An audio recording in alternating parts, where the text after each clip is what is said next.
santé de ce matin, je suis avec Fidélia Biaou. Bonjour. Bonjour à tous. Dans la page santé de ce mardi, on s'intéresse à la lutte contre le paludisme dans le monde. D'abord, vous nous dites que c'est une maladie dévastatrice. Oui, Epiphane Chabi, le paludisme reste l'une des maladies les plus répandues et dévastatrices dans de nombreuses régions du monde.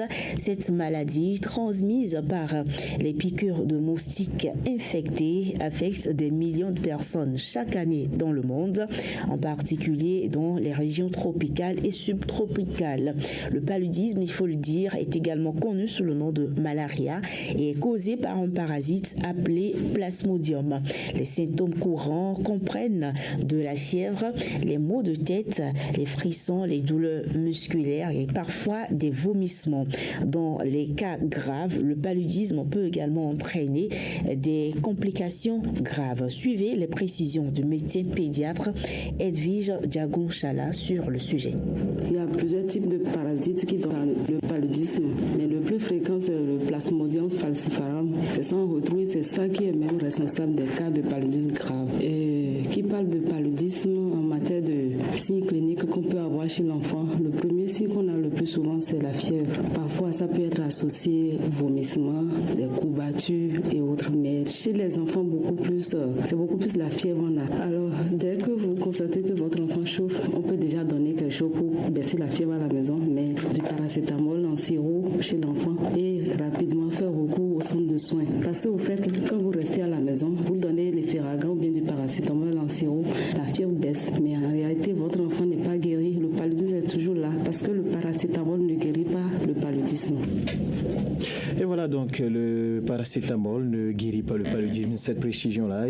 Et quelles sont donc, Fidélia Biaou, les luttes qui se font dans le sens donc de l'éradication de cette maladie? Oui, les efforts pour lutter contre le paludisme se sont intensifiés ces dernières années. Des organisations internationales telles que l'Organisation mondiale de la santé, OMS, travaillent en étroite collaboration avec les États, les gouvernements et les partenaires pour prévenir la propagation de la maladie et surtout traiter les personnes déjà infectées. Cependant, il faut préciser que le Bénin a même réceptionné plus de 200 000 doses de vaccins antipaludiques appelés RTSS.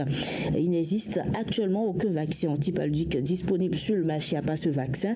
Cependant, il y a eu également des progrès dans la recherche et le développement des vaccins contre le paludisme. Le vaccin le plus avancé est le vaccin que le Bénin vient de recevoir, le RTS AS01, également connu sous le nom de Mosquirix. Il a été développé par GlaxoSmithKline en collaboration avec l'Organisation mondiale de la santé et ce vaccin a été déjà testé dans plusieurs pays d'Afrique et a montré une efficacité modérée dans la prévention du paludisme, surtout chez les jeunes enfants. Cependant, il ne confère pas une protection quand même complète et son efficacité diminue avec le temps. Il faut dire que la recherche se poursuit pour développer les vaccins plus efficaces contre le paludisme. Il est important de continuer à soutenir la recherche et de prendre des mesures de prévention telles que l'utilisation des moustiquaires imprégnés d'insecticides, l'utilisation de répulsifs anti-moustiques et la prise de médicaments antipaludiques. Si vous voyagez également dans des zones à risque, soit seul, soit avec vos enfants, il faut prendre des précautions pour les protéger contre le paludisme. Là, on parle des mesures préventives. L'autre chose également qu'il faut préciser, Epiphane Chabi, c'est que les parents ou les populations doivent accepter qu'on leur admette ce vaccin que le Bénin vient de recevoir. Il faut rappeler également que plusieurs pays ont déjà adopté le vaccin, plusieurs pays africains. Le Bénin n'est pas le premier pays à recevoir ce vaccin-là et le vaccin a déjà été testé ailleurs et est efficace selon les scientifiques. Voilà. Donc, je précise également que les mesures de prévention du paludisme, tout le monde le sait déjà.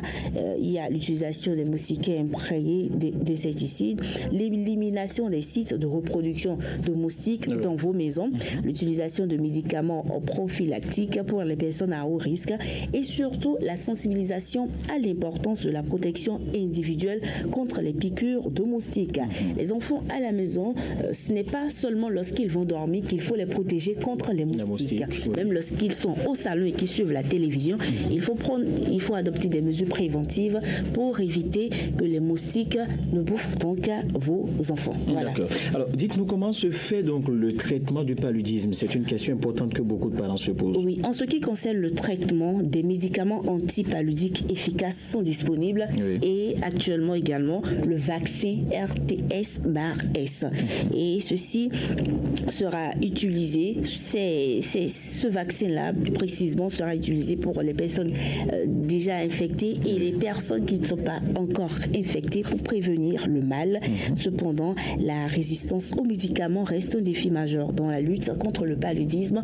Vous n'êtes pas sans savoir que plusieurs personnes aujourd'hui font de l'automédication et ça fait que lorsque vous contractez le paludisme et vous rendez à l'hôpital, le médecin vous prescrit des médicaments que vous achetez en pharmacie, vous utilisez, mais vous ne voyez plus l'effet.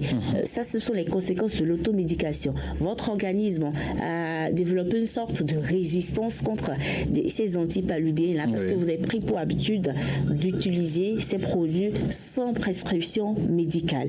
Voilà, donc le traitement du paludisme est vraiment délicat et il est essentiel de respecter les prescriptions médicales. Si vous allez à l'hôpital et le médecin vous met sous traitement, vous devez impérativement suivre les conseils du médecin parce que le paludisme, lorsque vous le traitez à moitié, il revient en légion. Donc c'est très important de bien traiter le paludisme, surtout chez les enfants.